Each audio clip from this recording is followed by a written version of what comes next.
Bonjour et bienvenue dans le tutoriel ALDES consacré au module tertiaire du logiciel Concepteur Ventilation.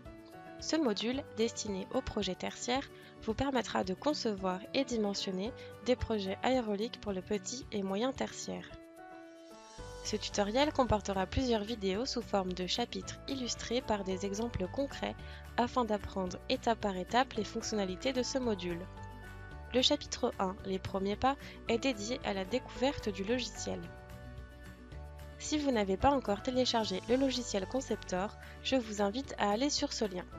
À noter, le logiciel est gratuit et s'installe simplement. Une fois que Conceptor Ventilation est démarré, nous arrivons sur sa plateforme très intuitive. Tout d'abord, vous pouvez configurer le choix de la langue par le biais de cette icône.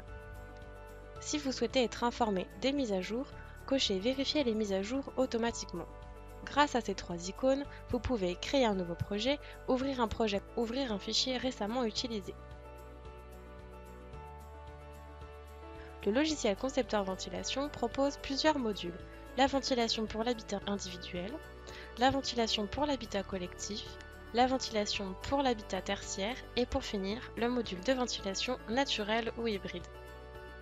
Si vous souhaitez vous former concernant le module individuel et le module collectif de Concepteur Ventilation, vous trouverez les liens des tutoriels dans le descriptif de la vidéo. Intéressons-nous au module tertiaire. Cliquez sur l'icône puis Valider. La fenêtre venant de s'ouvrir vous permet de renseigner les informations relatives à votre projet. Validez une fois les informations saisies. Nous voici maintenant sur l'interface du logiciel qui se divise en 6 zones. La première zone comporte un menu de 4 onglets, Fichier, Projet, Touche de raccourci et Aide. Dans l'onglet Fichier, vous allez retrouver plusieurs fonctionnalités comme créer un nouveau projet, ouvrir un projet existant, imprimer les plans, éditer les documents en PDF, fermer, enregistrer et quitter le projet en cours. L'onglet Projet vous permettra de revenir et de modifier les options du projet à tout moment en cliquant sur Options, mais aussi de changer le type de conduit, d'accéder à la fiche des matériaux nécessaires pour la réalisation de votre projet.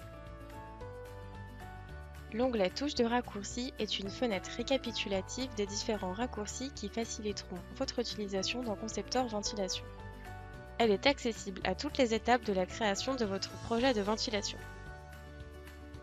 L'onglet Aide vous permet d'accéder aux détails de la version du logiciel et à l'historique des versions précédentes. La deuxième zone est dédiée aux outils utiles à la conception du projet. Dans la troisième zone, vous trouverez toutes les étapes pour concevoir votre projet au fur et à mesure. Elles seront présentes tout au long de votre projet. Sachez qu'il vous est possible de revenir à l'étape précédente à n'importe quel moment. Soyez rassurés, pour un gain de temps, vous pouvez sauter les étapes que vous souhaitez.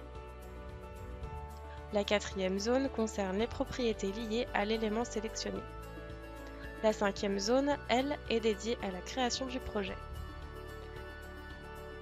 Sur la droite, vous trouverez la zone où s'afficheront les éléments de calcul, de conception et de sélection relatives au projet. Dans les prochaines vidéos, nous allons créer un projet ensemble. Pour cela, je vous invite à suivre le chapitre 2 dédié à l'étape 1 assistant de Concepteur Ventilation. À bientôt dans nos tutoriels ALDES.